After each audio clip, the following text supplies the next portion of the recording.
Right then. You comfortable? Good. Pull that cover up. There you go. Now close your eyes. You don't need to watch anything tonight. Tonight I'm just going to tell you a story. A long, slow, quiet story about a man who started a business in his garage and ended up changing the way the whole world buys things. His name was Jeff, and the company he built was called Amazon. Now, I know what you're thinking. You've heard of Amazon. Of course you have. Everyone has. But I'd wager you haven't heard it told slowly, at bedtime, the way it deserves to be told. Not as a list of facts. Not as a business lesson. Just as a story about a person who had an idea and was stubborn enough, and patient enough, and quietly brave enough to follow it all the way through. That's the kind of story this is. And somewhere along the way, if you're paying attention through the sleepiness, there are things in this story worth knowing. About how businesses are born. About what it takes to build something real. About the slow movement of numbers, and a quiet step into the unknown, and all the things that seem complicated when you're awake but make a certain gentle sense when you hear them in the dark. But there's no test. Nothing to remember. Just the story. So, are you settled? Good. Let's begin. Jeffrey Preston Bezos was born in January of 1964 in Albuquerque, New Mexico. A warm, dry, dusty city in the American Southwest. Not the kind of place you'd expect to produce the founder of the largest online marketplace in the history of the world. But then, the best stories rarely start where you expect them to. His mother, Jacqueline, was 17 years old when he was born. His father, Ted, worked at a retail store. They were not wealthy. They were not connected to any particular world of power or influence. They were ordinary people, living an ordinary life, in an ordinary city in the middle of America. Jeff was adopted at age 4 by his mother's new husband, Miguel Bezos, a man who had come to the United States from Cuba as a teenager with almost nothing and had built a steady life for himself through years of patient, quiet effort. Miguel worked as an engineer at an oil company. He was a careful man. A thorough man.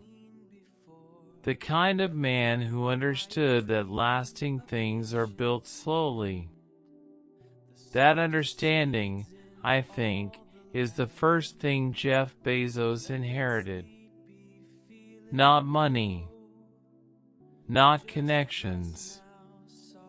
Just the quiet lesson that lasting things are built slowly. Picture, if you like, a plain wooden door. Laid flat across 2 sawhorses in a garage. That is the desk this story is building toward. Hold that image. A simple rectangle of wood. Pale grain. Quiet and still. We'll come back to it. From a very young age, Jeff was the kind of child who took things apart to see how they worked. Not carelessly, not destructively, carefully, with genuine curiosity about the mechanism inside. His grandmother had a farm in Texas, and Jeff spent his summers there as a young boy, helping with whatever needed doing. Fixing fences, repairing machinery, learning, in the practical way that farms teach, that problems are solved by the person willing to think about them long enough. He was an excellent student. He went to a good university in New Jersey, studied electrical engineering and computer science, graduated near the top of his class. And then, rather than doing the obvious thing, he did something slightly unexpected. He went to work on Wall Street. Now, Wall Street is where the money lives, so to speak. It is the center of the financial world in America. Banks and investment firms and hedge funds and all manner of people who spend their days buying and selling pieces of companies, trying to understand which ones are going to grow and which ones are going to shrink. Jeff Bezos was very good at this work. He rose quickly through the ranks of a company called D.E. Shaw, which was one of the more clever and technically sophisticated investment firms of its time. By his early 30s, he was a senior vice president. Well paid, well regarded, with a career that was, by any reasonable measure, going extremely well. And this is where I want to pause for a moment, because this part of the story is important. Jeff Bezos had a good life. A secure life. A life that most people would have been entirely happy with. And he was about to walk away from it. In 1994, while working at D.E. Shaw, Jeff came across a statistic that stopped him in his tracks. He read that internet usage was growing at an extraordinary rate. The internet was still very young then, you understand. Most people had never used it. Many people had never heard of it. It was not yet the thing it would become. But the growth rate, the pace at which more and more people were beginning to use it, that number lodged itself in Jeff Bezos's mind and wouldn't let go. He started thinking about what that growth might mean, about what people might want to do on the internet as it became larger and more accessible, about what kind of business might serve those people well. He made a list of things that might work. Physical goods that could be sold through the internet rather than through shops. He thought about which category of goods would translate best to online selling. Which category had so many options that no physical shop could ever stock all of them. Books, he decided. The answer was books. There were more books in the world than any single bookshop could ever stock. Even the largest bookshops carried only a fraction of what had been published. But an online store had no shelves, no square footage, no limit on how many titles it could offer. An online bookstore could, in theory, offer every book in print. Every book that had ever been written and was still available. That was something no physical shop could match. That was what the economists call a genuine competitive advantage. Jeff Bezos sat with this idea for a while. Turned it over.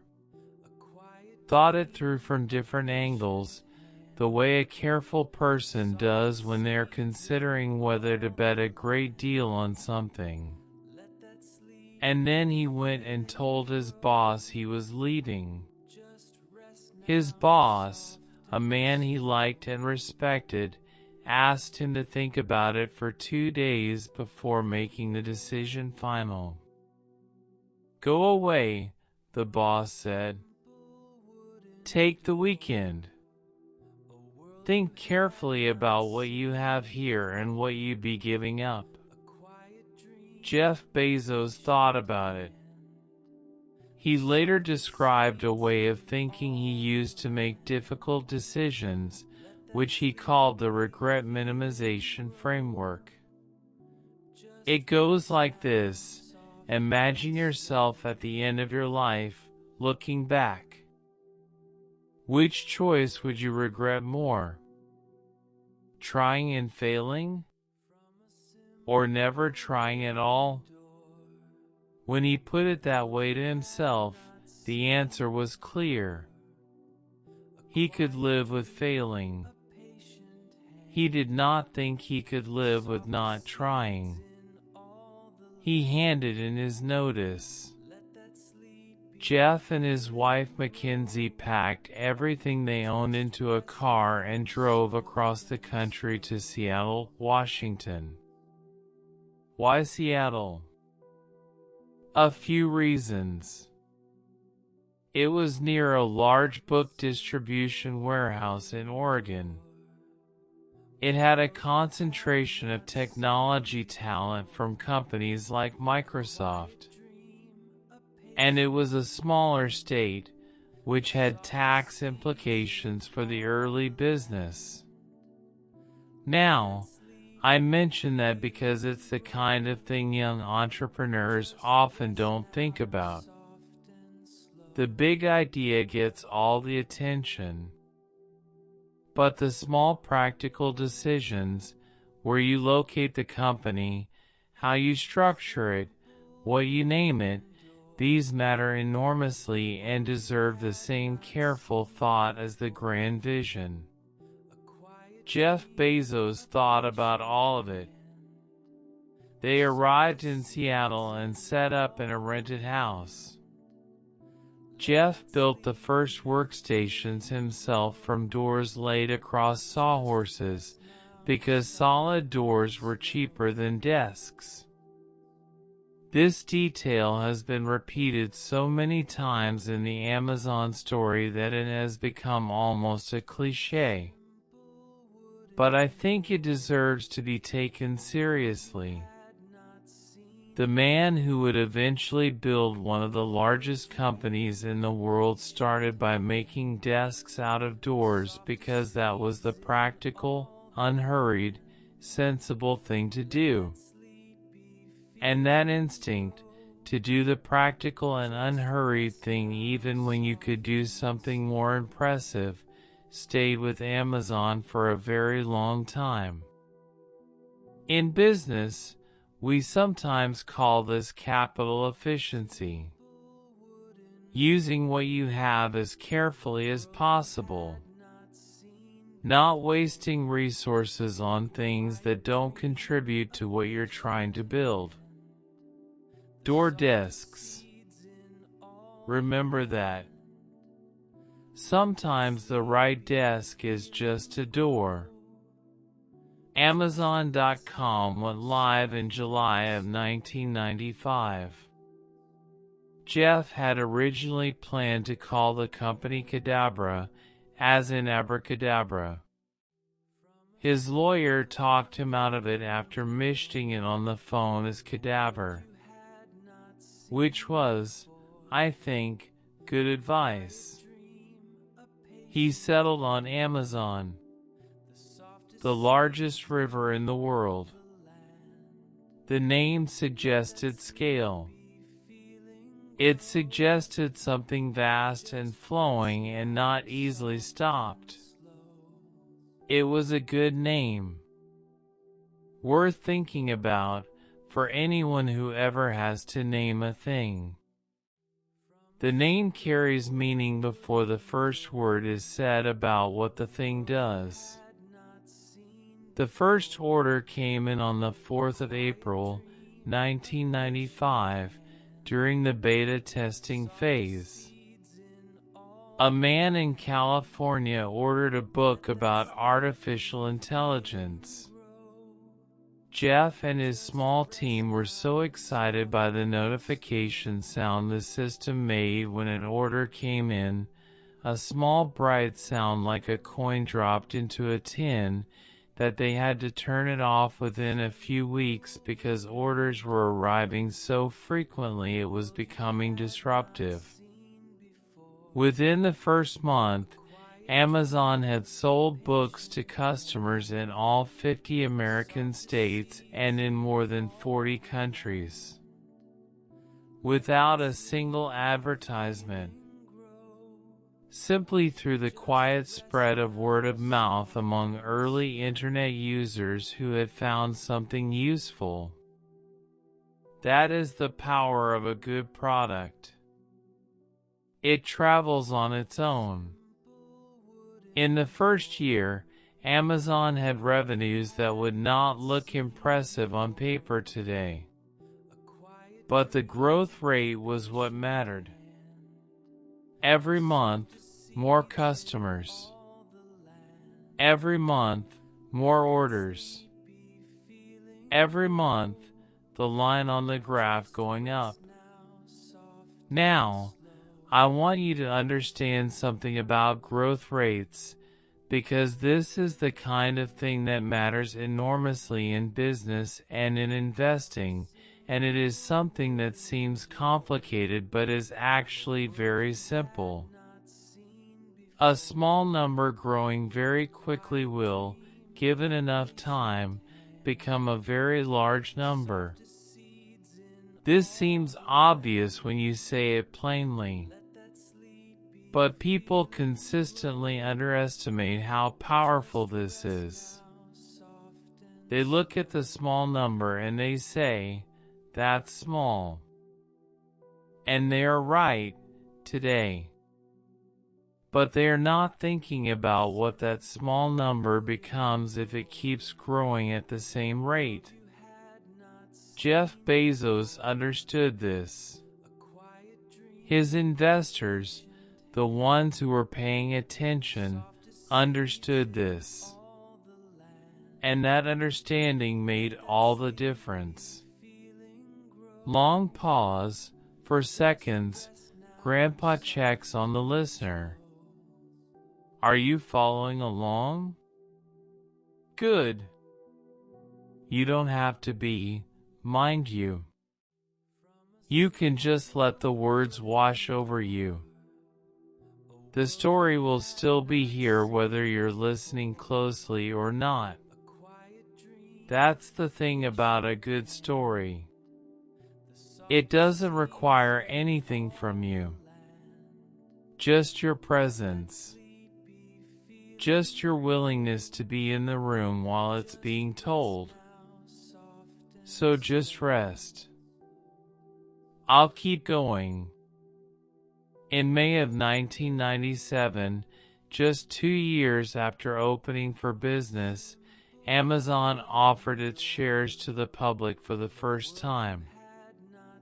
This is called an initial public offering, or an IPO, and it is one of the most significant moments in the life of any company. When a company offers its shares to the public, it is inviting ordinary people to become part owners of the business. In exchange for their money, investors receive a small piece of the company. If the company grows and becomes more valuable, their piece becomes worth more. If the company struggles, their piece becomes worth less. This is, in its simplest form, what that slow movement of numbers is. A place where people buy and sell small pieces of companies. And understanding this, really understanding it at its most fundamental level, is the beginning of understanding how wealth is built over time. Amazon's shares were offered at $18 each on the day of the IPO. That price reflected what the market, meaning all the investors and analysts who looked at the company, thought it was worth on that particular day.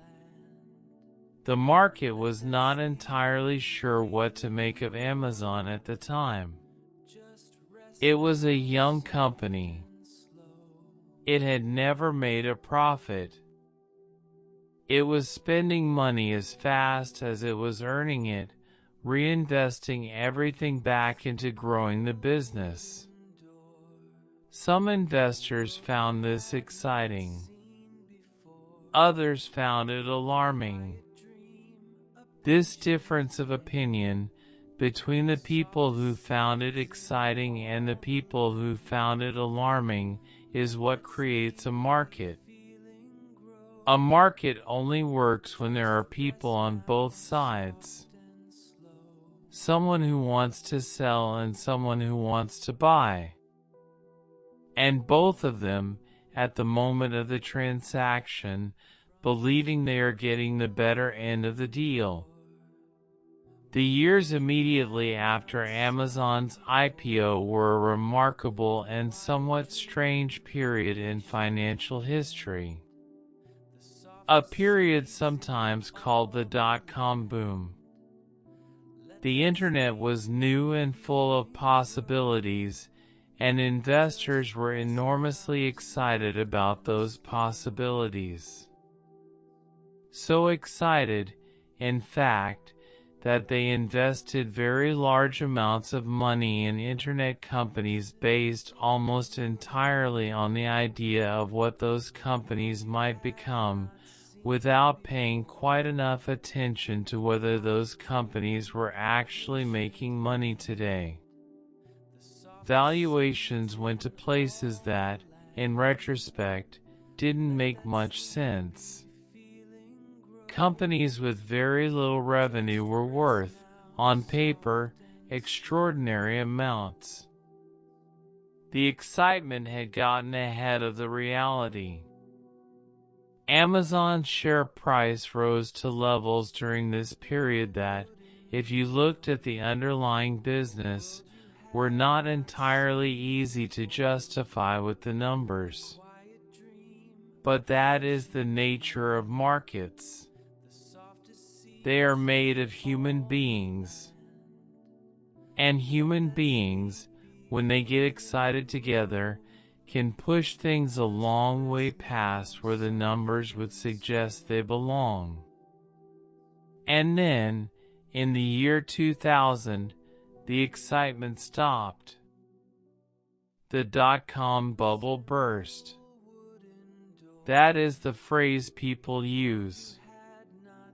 A bubble, in financial terms, is when the price of something has risen far above what the underlying reality supports. And when that gap between price and reality becomes too large, it tends to close very quickly. Prices fall. Often sharply. Often faster than they rose. Amazon's share price fell significantly during this period. A great many internet companies simply disappeared. They had been built on excitement rather than solid foundations, and when the excitement drained away, there was nothing underneath it. But Amazon did not disappear. And this is the part of the story I want you to think about as you drift off tonight. because this is where the character of the company and the character of the man who built it becomes clear. Jeff Bezos had been building Amazon to last, not to be exciting, not to have a high share price in the short term, to last, to be genuinely useful to customers in ways that would keep them coming back, to have what he called an obsessive focus on the customer, not on the share price, not on what the analysts thought, on the customer. When the dot-com crash came and the share price fell, Bezos's response was essentially, "We know what we're building. We know why we're building it. And we're going to keep building it." This is one of the most important lessons in long-term investing, and I want to say it plainly even though you're half asleep. The price of a share and the value of the underlying business are not always the same thing.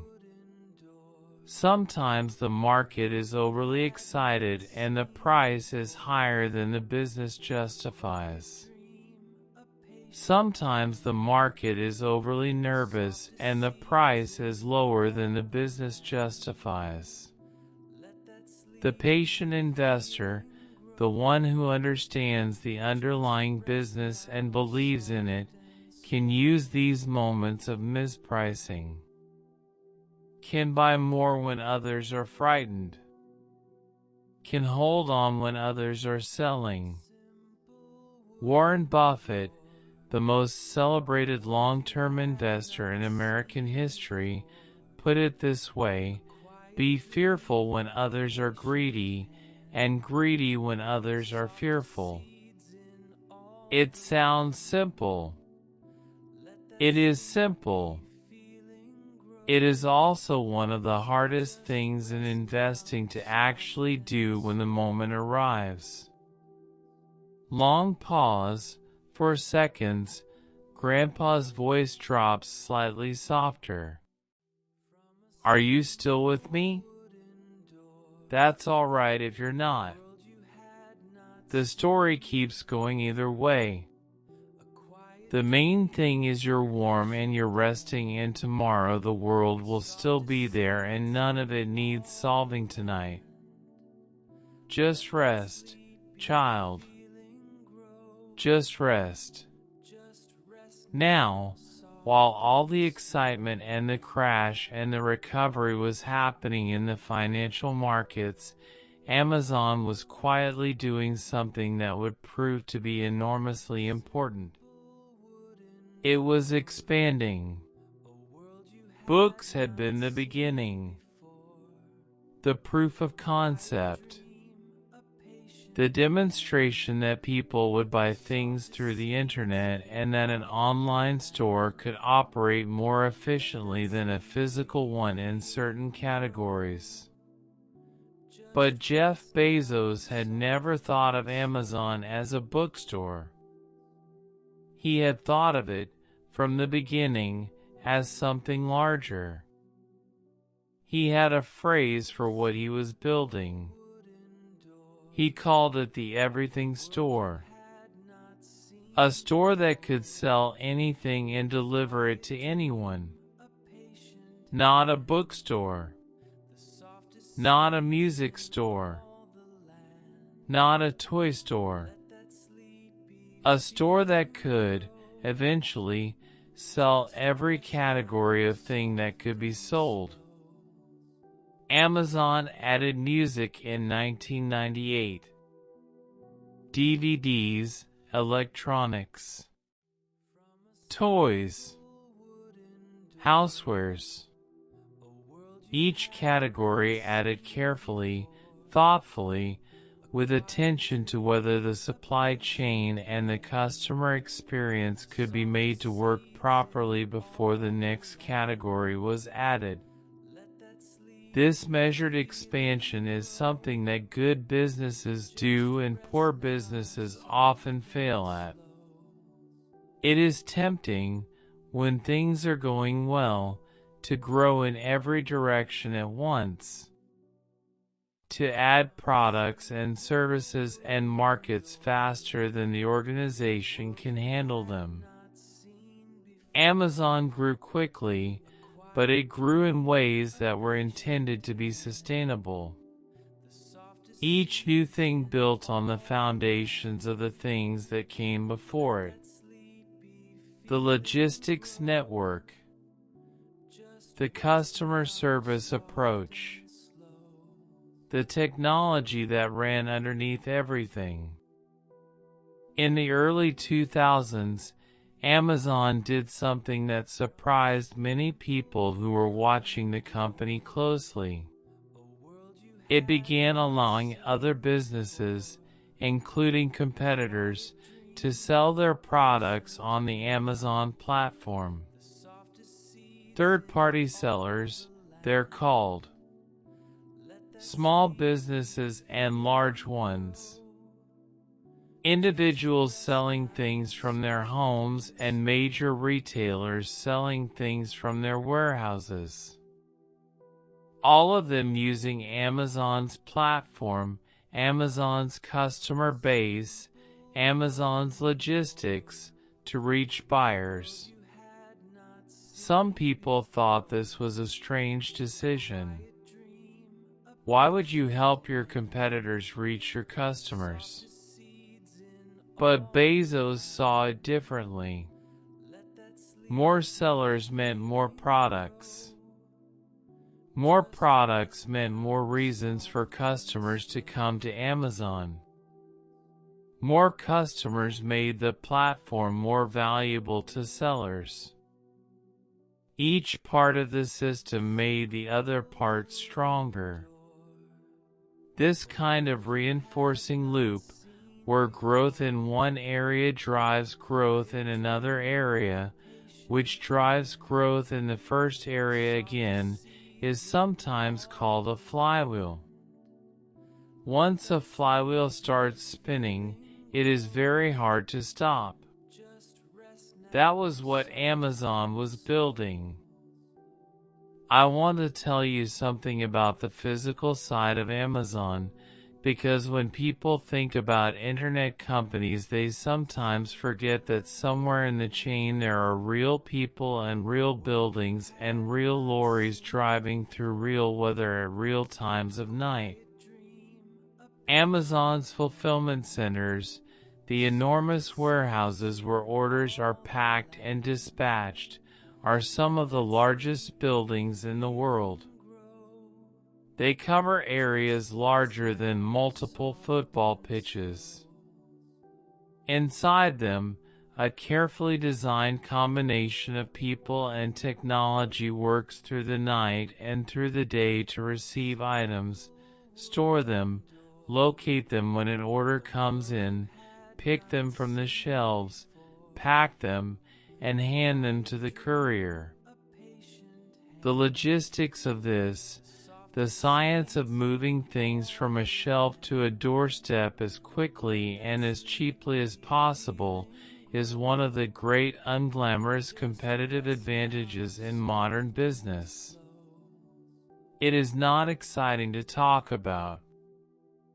It is not the kind of thing that makes headlines. But it is one of the main reasons Amazon is Amazon.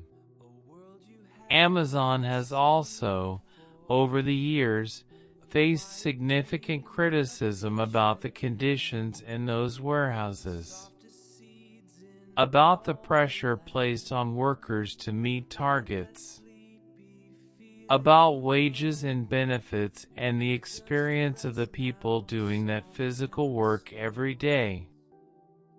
I tell you this because I think it is important, when you learn about any company, to understand the full picture. A business is not only its revenue and its share price and its founder's vision. It is also the people who do the work. It is also the communities where it operates. It is also the suppliers and partners and all the other human beings whose lives are affected by the decisions the company makes. A good investor and a good citizen pays attention to all of it, not just the exciting parts. You know, I've been watching companies come and go for a long time now, and I've noticed something. The ones that last are almost never the ones that were the most exciting at the beginning. The most exciting ones tend to burn bright and then fade. The ones that last are the ones with something real underneath them. Something useful. Something that people genuinely need. Amazon, for all its complications, has that. It has something genuinely useful underneath it. And that is why we're still talking about it tonight. In 2006, Amazon launched something that most people outside the technology industry barely noticed at the time. A service called Amazon Web Services. AWS, for short. Now, this requires a small explanation, and I'll try to make it as gentle as possible. When you use a website or an app, the data it uses, the images, the text, the information it stores and retrieves, has to live somewhere physical. It has to be on a computer, a server, somewhere.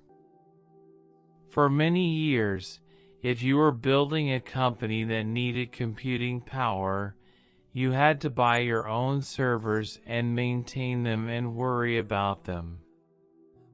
Amazon had been building its own enormous computing infrastructure to run its own business. And then it had an insight. What if it rented out spare capacity on that infrastructure to other companies? What if other businesses could use Amazon's computing power and pay only for what they used, rather than having to buy and maintain their own? This is called cloud computing. And it turned out to be one of the most important developments in the history of business technology. Suddenly, a small startup could have access to the same quality of computing infrastructure as a large company without having to spend millions building it themselves. They could pay as they went. Start small. Scale up. Only pay for what they used. This lowered the cost of starting a technology company dramatically. It made possible thousands of businesses that would not otherwise have been possible. And it made Amazon, quietly and without much fanfare at the time, a very significant player in a market that would eventually be worth an extraordinary amount. Today, Amazon Web Services generates more profit for Amazon than the retail business does. The thing that most people think of as Amazon, the online shop, the delivery boxes, the Prime membership, that is actually the less profitable part of the company. The thing you've probably never thought much about, the invisible computing infrastructure underneath thousands of other companies, that is where much of the money is made. This is the kind of thing that is worth knowing when you look at any company. The obvious part of the business is often not where the real value lies. The value is often in the less visible, less exciting, less discussed parts. The infrastructure, the data, the proprietary technology, the things that are hard to replicate and that other companies quietly depend on. In 2005, Amazon introduced something called Amazon Prime, a subscription service. Customers paid a flat annual fee and in return received free 2-day delivery on eligible orders. At the time, many people in the business world thought this was a mistake. The economics looked difficult. Amazon would be guaranteeing fast delivery to an unlimited number of orders for a fixed price. If customers ordered a great deal, Amazon would be delivering more than the subscription covered. But Bezos understood something about human behavior that the skeptics had underestimated. Once a customer had paid the annual fee for Prime, they had a strong psychological incentive to use Amazon for as many purchases as possible. They had already paid for the delivery. Every purchase they made elsewhere felt, at some level, like leaving value unused. Prime turned occasional Amazon customers into habitual Amazon customers. It changed the question from should I buy this on Amazon or somewhere else to is there any reason to buy this anywhere other than Amazon? That shift in the default from Amazon as one option among many to Amazon as the first and obvious choice was worth an enormous amount. Not because each individual purchase was more profitable, but because the total number of purchases increased significantly. This is what businesses call customer loyalty. And loyalty, built carefully and genuinely, over time, is one of the most valuable things any company can have. Now where was I? Yes. I was telling you about Amazon.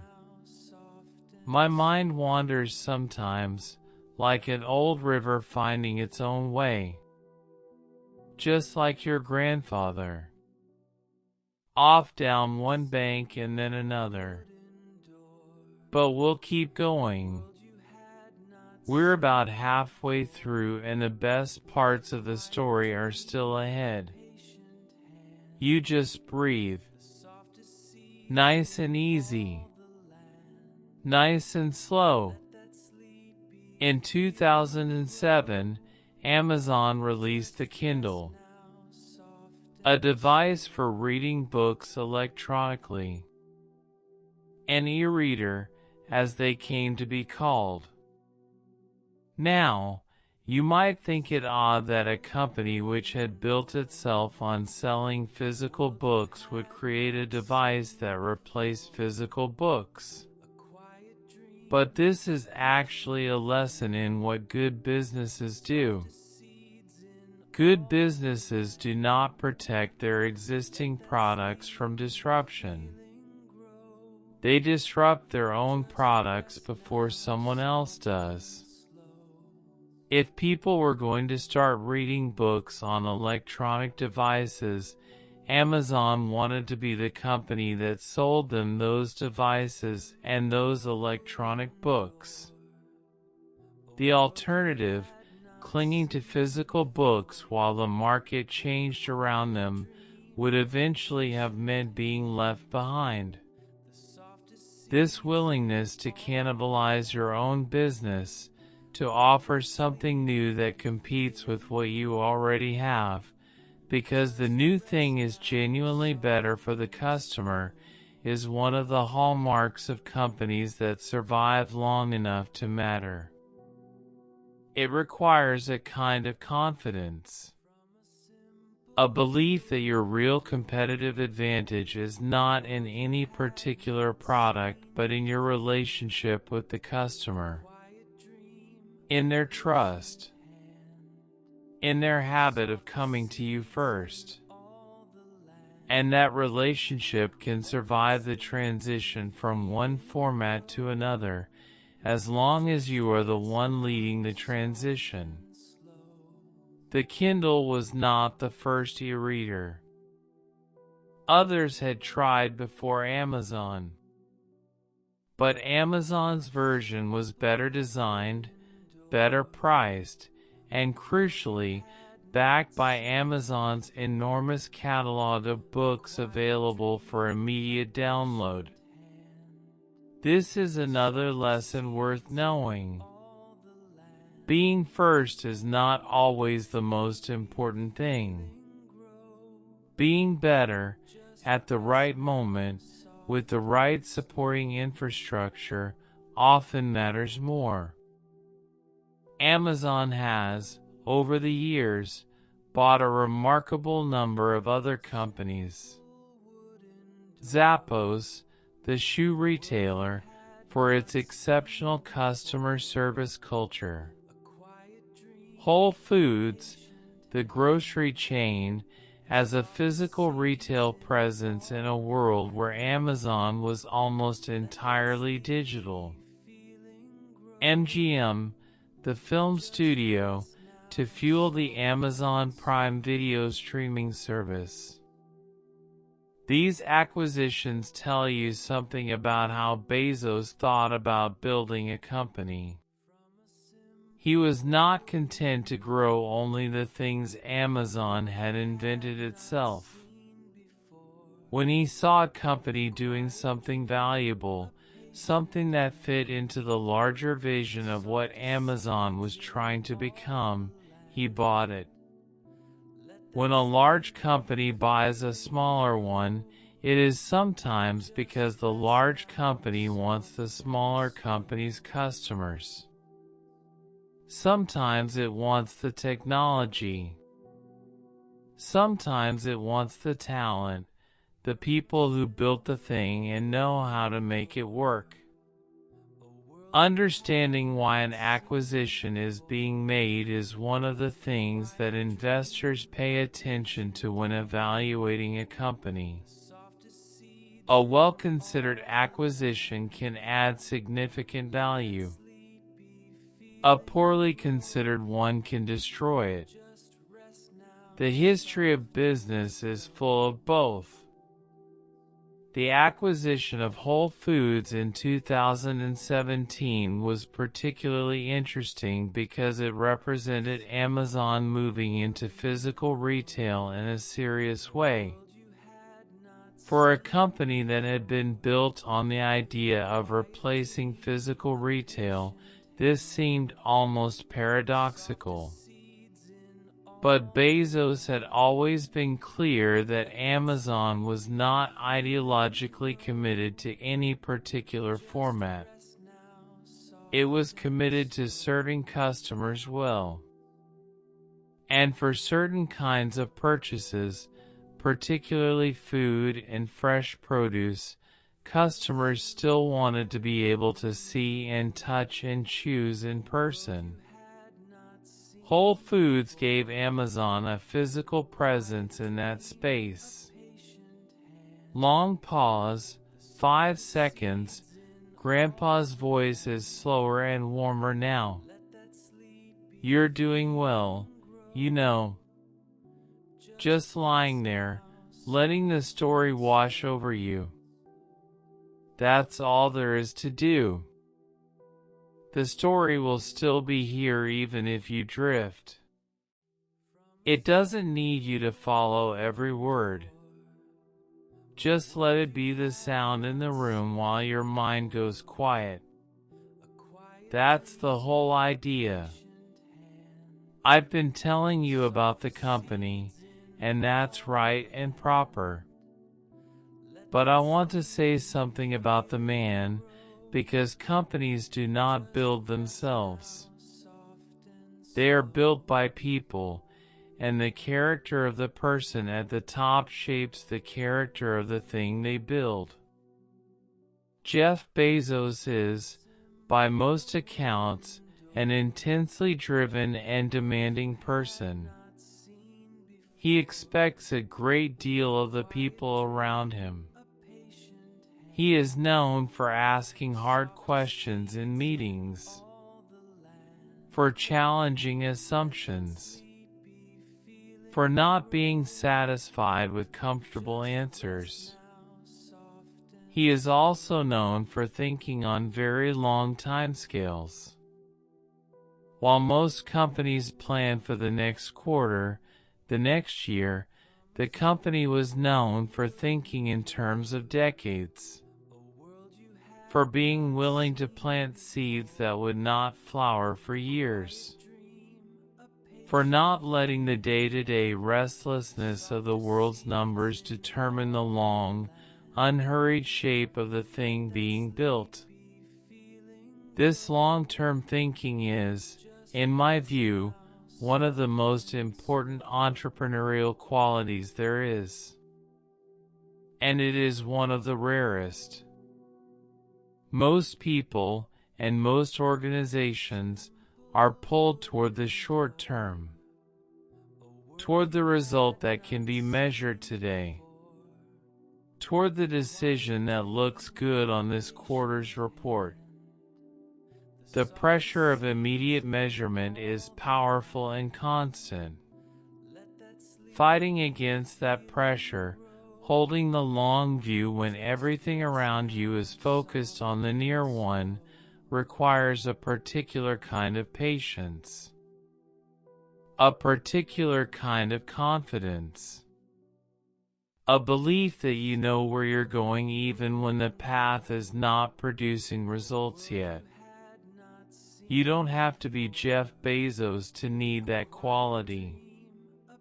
You need it in any long-term endeavor, any investment, any education, any project that matters. Bezos also wrote something every year called the shareholder letter, a communication to the owners of Amazon shares explaining how he thought about the business, what the priorities were, what the long-term goals remained. He attached the original letter from 1997 to every subsequent one, so investors could always compare what he had said then with what he was saying now. This transparency, this willingness to be measured against your own stated intentions, is not something all leaders are willing to do. It is a kind of honesty that the market tends to respect. Not because it always makes the numbers look good, but because it demonstrates that the person in charge understands what they're doing and is willing to be held accountable for it.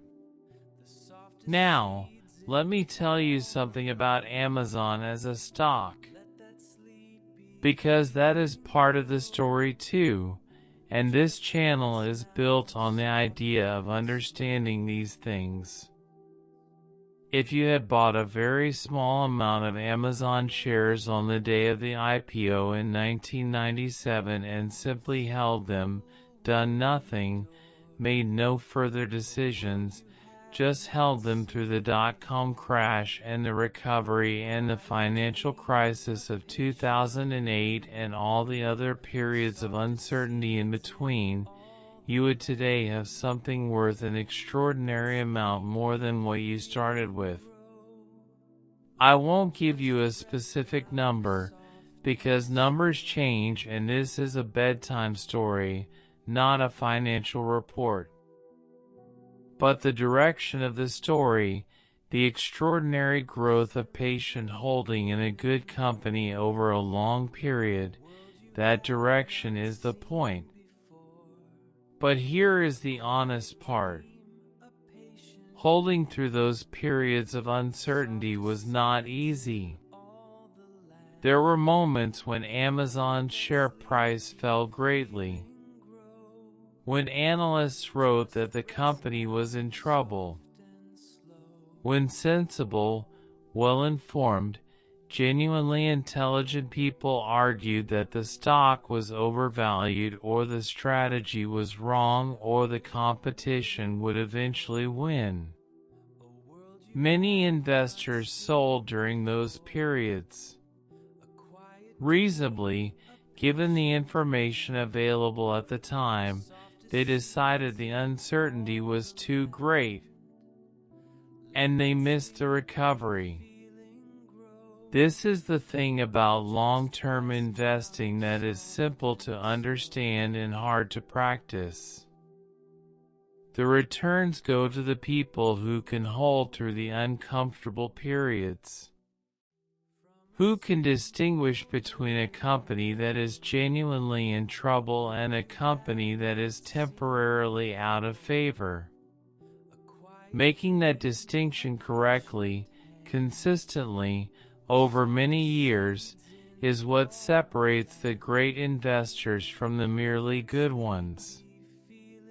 You're very nearly asleep, I expect. And that's exactly right. The story has done its work. The lesson has been planted quietly, like a seed in good soil. You don't need to tend it tonight. It'll find its own way in the dark. That's what good ideas do. In February of 2021, Jeff Bezos announced that he would be stepping down as the chief executive of Amazon. He had been chief executive for the entirety of the company's existence up to that point. 27 years. He handed the role to Andy Jassy, who had built Amazon Web Services from its earliest days and was considered by many who knew the company well to be an excellent choice. Bezos moved into the role of executive chairman, remaining involved but no longer responsible for the day-to-day operation. This transition is worth noting because transitions of leadership are one of the most consequential things that happen in the life of a large company. A company that has been built around the vision and the personality of a single founder faces a genuine challenge when that founder steps away. The question is always, was this person building a company or a cult of personality? Did the principles and the culture become genuinely embedded in the organization, or did they live primarily in the mind of the founder? Amazon's transition, while still recent and therefore not yet fully judged by history, appears to have been a reasonably managed one. The company has continued to grow and to operate according to the principles Bezos established. Time will tell how deeply those principles are truly embedded. Bezos himself, after stepping back from Amazon, devoted considerable energy to other things. A space exploration company called Blue Origin, which he had been funding quietly for years with the goal of making space travel more accessible. Philanthropic work through the Bezos Earth Fund focused on climate change. The purchase of a major American newspaper. This pattern of entrepreneurs using the wealth generated by one large success to fund a variety of ambitious subsequent projects is a common one among the founders of great companies. The same instinct that drove them to build the first thing drives them to keep building. It does not turn off simply because the financial goal has been achieved. Amazon today is one of the most valuable companies in the world. Its revenues come from several quite different businesses that happen to share the same name: the retail marketplace, Amazon Web Services, the Prime membership and entertainment, advertising, which has grown into a very significant business in its own right, physical stores, through the Whole Foods acquisition and Amazon's own grocery concepts.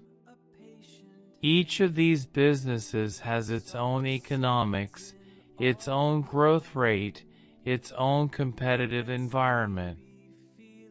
When investors analyze Amazon as a stock today, they are really analyzing several different businesses at once and trying to form a view on each of them. This is one of the reasons that large, diversified companies can be both very valuable and somewhat difficult to evaluate. The sum of the parts can be greater than any individual piece would suggest. But it can also be harder to see clearly what you own when you own a share in something this complex. Some investors prefer the simplicity of owning a company that does one thing very well. Others appreciate the resilience of a company that does many things and is therefore less dependent on any single one of them going well. There is no universally right answer. There is only the question of what you understand and what you're comfortable with.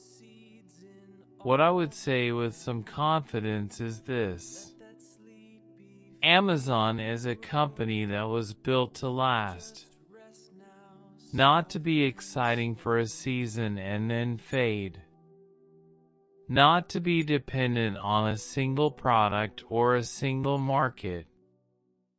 It was built, from the beginning, with the intention of being useful to people in ways that would keep them coming back for a very long time.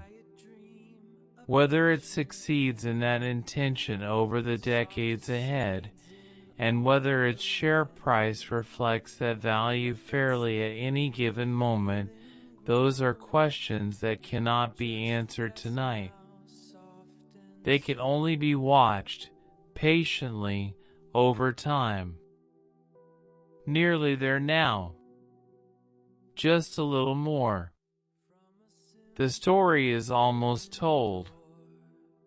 And I think, if I've done my job at all, that you're already most of the way to sleep, and the rest of these words are just the sound of someone you trust, talking quietly in the room, carrying you the last little bit of the way. I want to leave you with the things I think this story is really about. Not the numbers. Not the share price. The things underneath. The first thing is this: ideas are common. Everyone has ideas. What is rare is the combination of a good idea with the sustained patience and determination to follow it all the way through. Jeff Bezos had both. The idea was not unique. Others saw what he saw. But he followed it further and held it tighter and built it more carefully than anyone else did. The second thing is that the short term and the long term are different games. A company can look bad in the short term and be doing exactly the right things for the long term. An investor can look wrong for years and turn out to have been right all along. Learning to think in long time frames, To hold your position through the uncomfortable periods when the numbers don't yet reflect the value you believe is there is one of the most valuable skills in business and in life. The third thing is that a business is not only its product. It is its culture, its logistics, its relationships, its data, its brand. Amazon's real competitive advantage was never any single product. It was the accumulation of all the things that were hard to replicate. The trust of the customer, the scale of the infrastructure, the quality of the technology underneath everything. These things took years to build and cannot be copied overnight. When you look at any company, whether as an investor or as someone trying to understand the world, ask yourself, what is the thing here that is genuinely hard to replicate? Where is the real moat? What would it actually take for a competitor to do what this company does? The answers to those questions will tell you more about the long-term value of a business than any page of numbers ever could. And the last thing, the door desks. I keep coming back to the door desks. The man who built all this, with all the quiet certainty in the world, with the clearest and most certain vision of what he was going to build, started by making desks out of doors because that was the practical and unhurried thing to do. Don't confuse the scale of your dream with the scale of your starting point. You can want to build something very large and still begin very small. The beginning doesn't have to look like the ending. It just has to be honest. It just has to be real.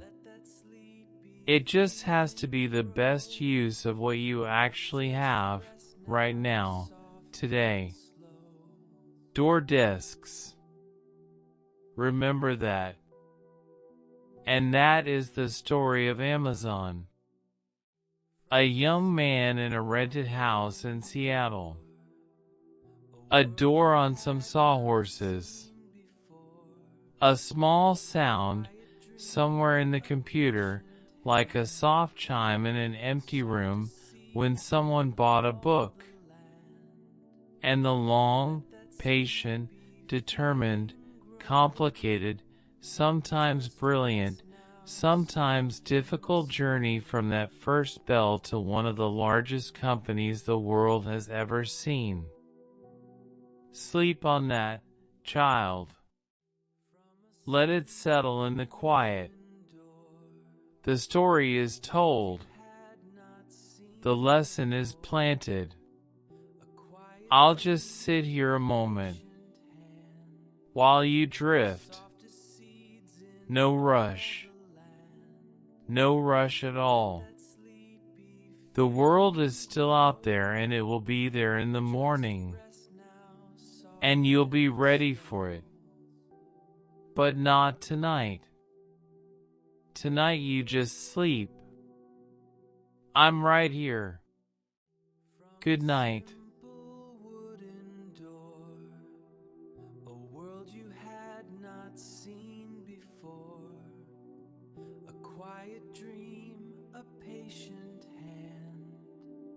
Softest seeds in all the land. Let that sleepy feeling grow. Just rest now, soft and slow.